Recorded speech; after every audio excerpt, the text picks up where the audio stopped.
مشفق متعطف لا ينتهي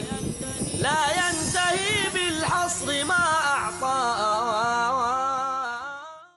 اس عمل الصالحات کے اب یہاں پر 4 شاخیں آ رہی ہیں. سب سے پہلا جو ہے، پہلی شاخ، اہم ترین شاخ، انسانی ہمدردی ہو. تکلیف آپ کو ہو رہی ہے، میں بھی محسوس کر رہا ہوں اس تکلیف کو اپنے دل میں، اس کا نام ہمدردی ہے. دوسری شاخ وَأَقَامَ الصَّلَاةَ، نماز قائم کی.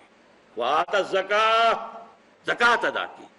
یہ 2 عبادات کی شاخیں ہو گئی. وَالْمُوفُونَ بِعَهْدِهِمْ إِذَا عَاهَدُوا، کانٹریکٹ کو پورا کرنا، معاہدوں کو پورا کرنا. گویا کہ اسٹریم لائننگ ہو جائے پورے کے پورے معاشرے کے اندر. جو باہمی معاملات ہیں، بین الانسانی تعلقات، اس میں عہد کی پابندی. اور آخری بات وَتَوَاصَوْا بِالصَّبْرِ وَالصَّابِرِينَ فِي الْبَأْسَاءِ وَالضَّرَّاءِ وَحِينَ الْبَأْسِ. صبر کرنے والے اولئک الذین صدقوا، یہ ہیں راست باز لوگ. یہ اگر کوئی نیکی کا اگر کوئی دعویٰ کریں تو پھر سچے ہیں، نیکی کا دعویٰ کرنے میں سچے ہیں. اگر یہ کردار، یہ تمام چیزیں اگر کسی شخصیت میں موجود ہیں، ایک پوری کردار نگاری جو ہے اس آیت کے اندر ہو گئی ہے. وَأُولَٰئِکَ هُمُ الْمُتَّقُونَ، اور یہی لوگ متقی ہیں. تمہارا تصور تقویٰ کچھ اور ہے، خاص وضاقتہ ہو، خاص لباس ہو، خاص انداز ہو اٹھنے بیٹھنے کا، تو بس وہ فلاں شخص بڑا متقی ہے. متقی یہ ہے جس میں یہ سارے اوصاف ہوں. اما بعد فقد قال اللہ تبارک و تعالی كما ورد في سورة البقرة: اعوذ باللہ من الشیطان الرجیم، بسم اللہ الرحمن الرحیم. لیس البر ان تولوا وجوہکم قبل المشرق والمغرب ولكن البر من آمن بالله واليوم الآخر والملائكة والكتاب والنبيين وآتى المال على حبه ذوي القربى واليتامى والمساكين وابن السبيل والسائلين وفي الرقاب وأقام الصلاة وآتى الزكاة والموفون بعهدهم إذا عاهدوا والصابرين في البأساء والضراء وحين البأس أولئك الذين صدقوا وأولئك هم المتقون. رب اشرح لي صدري ويسر لي أمري واحلل عقدة من لساني يفقهوا قولي. آیہ بر کا ایک رواں ترجمہ بھی ہم پچھلی نشست میں کر چکے ہیں، اور اس کے بارے میں 4 تمہیدی باتیں بھی آپ کے سامنے آ چکی ہیں. اختصار کے ساتھ انہیں ذہن میں تازہ کر لیں. یہ قرآن حکیم کی بڑی آیتوں میں سے ایک آیت ہے. جیسے قرآن کی سورتیں بہت بڑی بھی ہیں، سورہ بقرہ 2.5 پاروں پر پھیلی ہوئی، ایسے ہی بہت چھوٹی بھی ہیں جیسے سورۃ العصر جو ہم نے پڑھی. اسی طرح آیات بھی بہت بڑی بھی ہیں، بہت چھوٹی بھی ہیں. اور یہ تمام امور توقیفی ہیں کہ حضور کے بتانے پر معین ہوا کہ یہ آیت ہے، یہ صورت ہے. اب یہ جو آیت مبارکہ ہے، قرآن حکیم کی 20 صورتیں اس سے چھوٹی ہیں، اور سورۃ العصر سے تو یہ تقریباً 3.5 گنا ہے اپنے حجم میں. دوسری بات یہ کہ یہ ہمارے اس منتخب نصاب کا موضوع ترین درس نمبر 2 ہے. سورۃ العصر میں نجات کے لیے 4 شرائط، 4 لوازم بیان ہوئے ایک لفظ میں، الا الذین آمنوا. یہاں اس ایمان کی تشریح ہو گئی، من آمن باللہ والیوم الآخر والملائکۃ والکتاب والنبیین. جیسے بند کلی جو تھی وہ کھل گئی، 5 پتیاں ظاہر ہو گئی. سورۃ العصر میں ایک نام ہے عمل الصالح. یہاں اس کے 3 بڑی شاخیں جو ہے سامنے آئی: انسانی ہمدردی، خدمت خلق. نمبر 2 عبادات. نمبر 3 معاملات انسانی میں ایفاء عہد. تیسری چیز جو ہے تواصو بالحق، اس کے ضمن میں یہاں کوئی معین لفظ نہیں ہے، لیکن وہ بھی انڈرسٹوڈ ہے، امپلائڈ ہے، وہ بعد میں واضح ہو جائے گا. چوتھی چیز کیا تھی سورۃ العصر میں؟ وتواصوا بالصبر. یہاں صبر کے 3 مواقع کا بیان ہو گیا، والصابرین فی الباساء والضراء وحین الباس. تنگی میں، فقر و فاقہ میں صبر کرنا، تکلیف میں،